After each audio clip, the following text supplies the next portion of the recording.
The father of bluegrass music, Mr. Bill Monroe.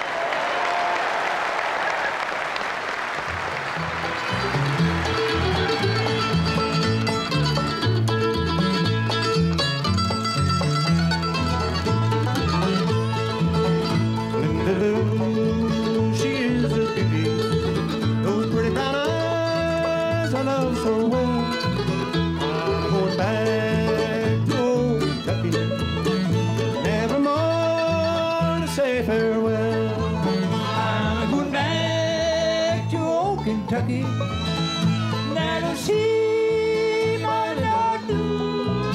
I'm going back to old Kentucky, where the skies are always blue.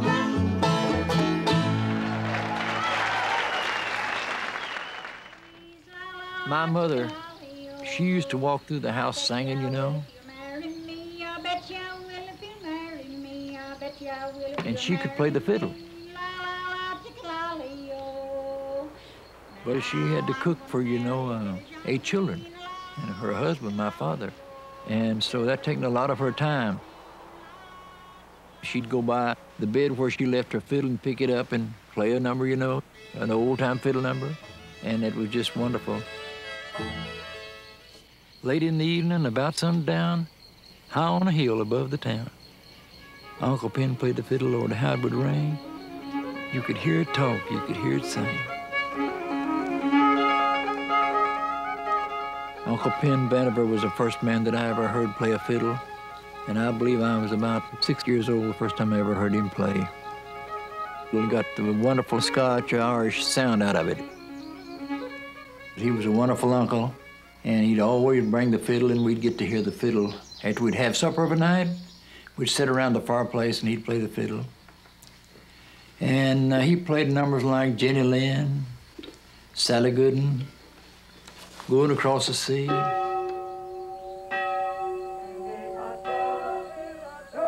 Well, I used to hear him sing in churches, and they'd have tenor singers, and ladies, they'd be singing the alto.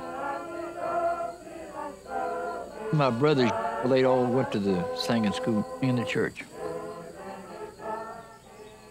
But there was no use me going because I couldn't see the notes or anything, you see, and they couldn't learn me anything. So I just decided that I would learn my music by ear and always do it that way.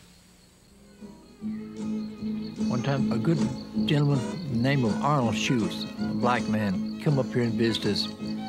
He was the most wonderful guitar man that could play the blues that you ever listened to. It was Arnold Schultz. And so, and he could also play the fiddle. And one time he was up around Rosine, and they wanted us to play for a square dance there. So Arnold played the fiddle, and I played the guitar. Now, you might not believe this, but this is right. We started around sunset in the evening, and we was playing the next morning.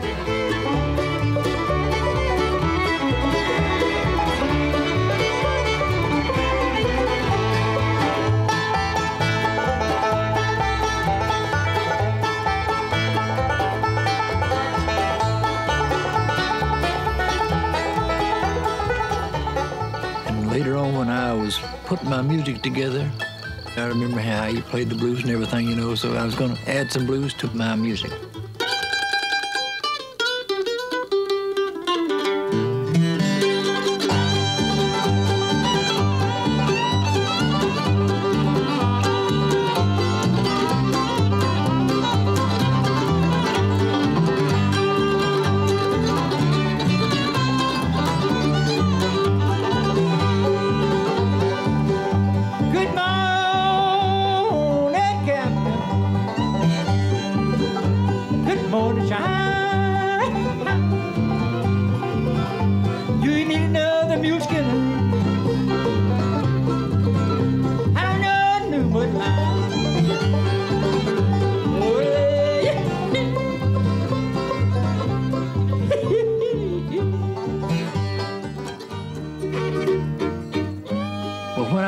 Kentucky, it was kind of sad there, after my folks had passed away, my father and mother.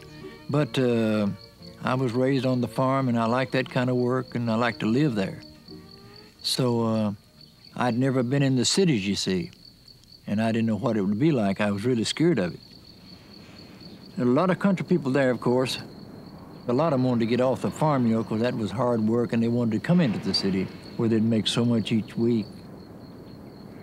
My brothers, they was already up north, and they was moving down from Detroit down to Indiana, and they all wanted me to come up there. So I decided to go.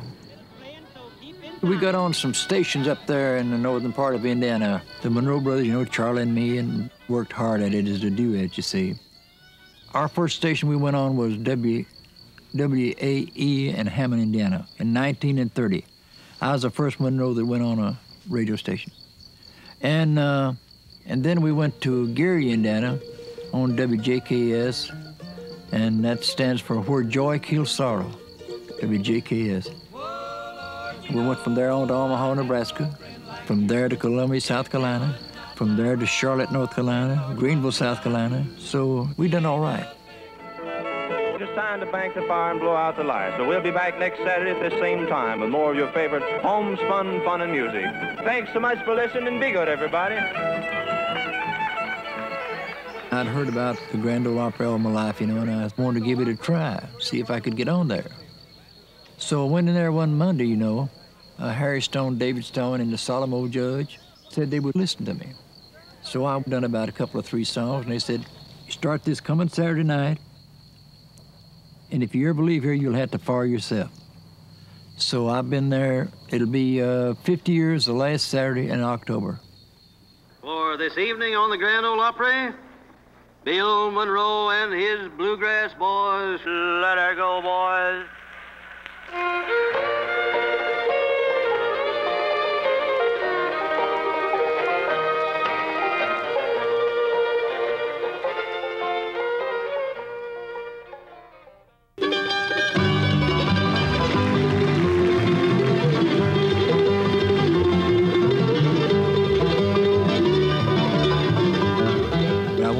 Pitch the music high. I pitched it higher than anybody in the United States ever did. I put the drive in the music with my mandolin. That's where that drive come from. That would give the fiddle some work to do, and that would be the most wonderful timing for the banjo in the world, is the time when I said bluegrass music to it. Monroe combined musical sounds that were sacred and secular, urban and rural, hillbilly, ragtime, sentimental and blues. His music had a driving rhythm that was modernized and streamlined.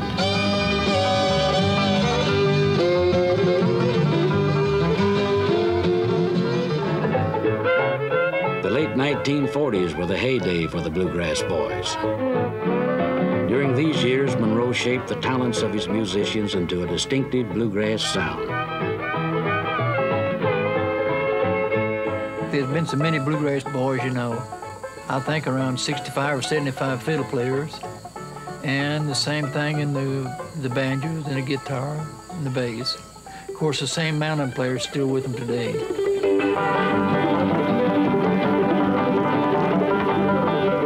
Monroe was the leader, but not the star. He called upon the Bluegrass boys to step up and take solo breaks like a jazz combo.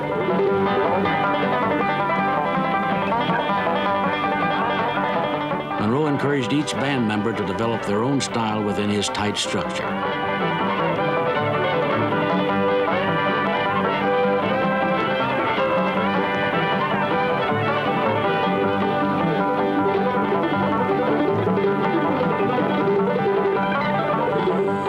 Bluegrass is like a school of music. Learn it right, learn the timing of it. Don't get it so fast that there's nothing there but just the speeding of the music. Keep your timing right.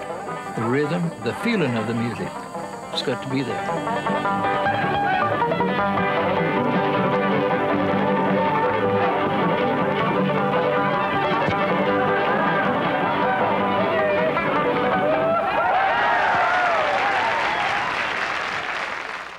See, if I'd have changed, the people wouldn't have liked that at all. And so I was going to stay with the kind of music that I wanted and loved to start with, what I wanted to put together, and to keep the bluegrass pure.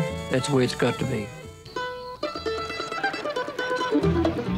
A musical tradition that began by the hearth of Monroe's childhood home is passed on today at bluegrass festivals around the world. As Monroe learned from his Uncle Pen, new generations learn from the creators of the music and carry on the legacy of bluegrass.